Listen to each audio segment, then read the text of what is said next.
ॿुधो हूंदो मुस्तफ़ा करीम जॾहिं मेराज ते वञनि पिया उते रफ़ रफ़ जी सवारी कम आई। चे ख़बर अथव ये रफ़ रफ़ जी सवारी केरु हुई?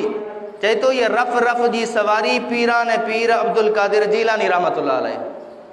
अॼु ताईं ॿुधो अथव?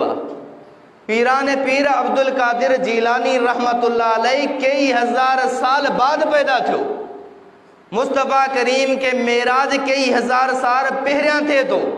मुस्तफ़ा करीम जे मेराज जी हिक हिक शइ के सहाबा किराम मुस्तफ़ा का ॿुधी करे महफूज़ कयो, उम्मत ताईं ॿुधायो, उम्मत ताईं पुॼायो।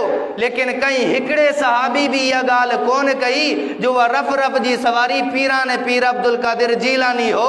लेकिन अॼु जो मुल्लो स्टेज ते वेही करे कुरान साम्हूं रखी करे मिंबर रसूल ते वेही करे उम्मत मोहम्मदिया के गुमराह करे तो त वह रफ़ रफ़ जी सवारी पीरान पीर अब्दुल कादिर जीलानी रहमतुल्लाह।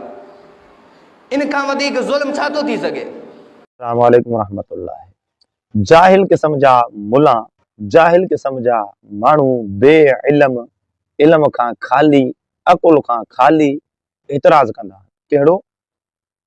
महबूब सुबहानी सैयदना अब्दुल कादिर जीलानी रहमतुल्लाह अलैह मेराज वारी रात रसूलुल्लाह सल्लल्लाहु अलैहि वसल्लम सां कीअं मिलिया? किथां इहो साबित आहे? रसूलुल्लाह बयान न कयो, सहाबा बयान न कयो, ही वरी अहले सुन्नत वारा बयान कनि था। ये ज़ुल्म ना है तो छा है? ये अहिड़ी ॻाल्हियूं कनि था।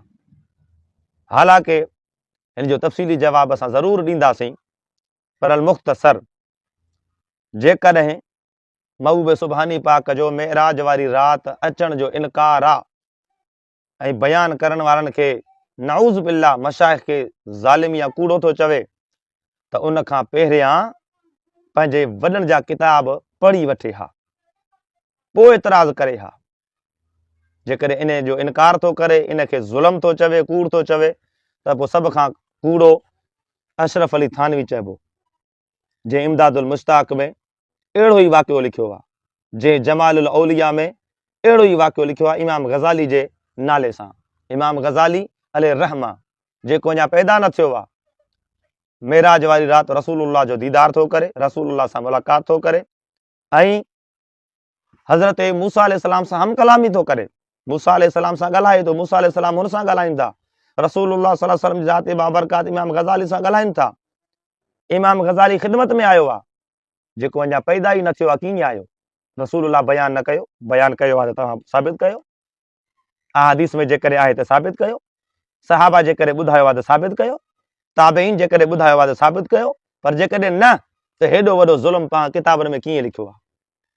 जेकॾहिं इहो ज़ुल्म आहे त पोइ सभ खां वॾो ज़ालिम थानवी आहे। इमदादुल मुश्ताक में सफ़ा नंबर 90 ऐं हिकायत नंबर 181 ते इहा ॻाल्हि लिखी आहे।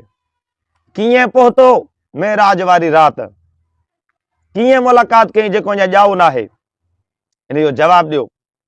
जेकॾहिं इहो ज़ुल्म आहे त पोइ थानवी बि ज़ालिम आहे, जेकॾहिं इहो कूड़ आहे त पोइ थानवी बि कूड़ो आहे। पंहिंजनि किताबनि खे पढ़ो कोन था ऐं मशाइख़ अहले सुन्नत एतिराज़ कयो था। तव्हां ते अड़े तव्हां साड़ ऐं हसद में सड़ी ऐं मरी चुका आहियो ऐं अल्लाह ताला जी दात बाबरकात जे फज़ल ऐं करम सां जिस्मानियत छा हूंदी आहे, रूहानियत छा हूंदी आहे। मेराज वारी रात त मेराज वारी रात थी। मेराज वारी रात सभु आदम अलैहिस्सलाम सां गॾु हा, जेका बि आदम अलैहिस्सलाम जी औलाद हुई। पर क़ुरान ऐं हदीस मां इंशाअल्लाह ताला ही फ़क़ीर साबित कंदो त अल्लाह ताला जी दात बाबरकात जंहिंखे चाहे, जिथे चाहे, रूह जी सूरत में, जिस्म जी सूरत में उनखे गॾु करे सघे थो, जंहिंसां मिलाए, जंहिंसां ॻाल्हाए।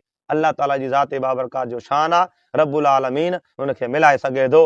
हिकिड़ो मिसाल, जेकॾहिं हज़रत ईसा अलैहिस्सलाम बैतुल मक़दस में मस्जिद अक़सा में रसूलुल्लाह सां मुलाक़ात करे सघनि था जिस्म अतहर सां, त पोइ ऐं जेकॾहिं ॿिया नबी मस्जिद अक़सा में पोइ रूह सां या जिस्म सां, इहो तोखे जवाबु ॾियणो आहे त जेके नबी मेराज वारी रात आया रूह सां आया हा या जिस्म सां आया हा। रूह सां आया हा तॾहिं बि अल्हम्दुलिल्लाह असांजो अक़ीदो साबित, जिस्म सां आया हा तॾहिं बि असांजो अक़ीदो साबित। मेराज वारी रात इहे सभु नबी रूह सां आया हा त महबूब सुबहानी जी रूह मुबारक बि आई, त पोइ एतिराज़ छाजो आहे? पर जेकॾहिं इहो कूड़ आहे त पोइ इन जो जवाबु ॾे। इमाम ग़ज़ाली कीअं पहुतो?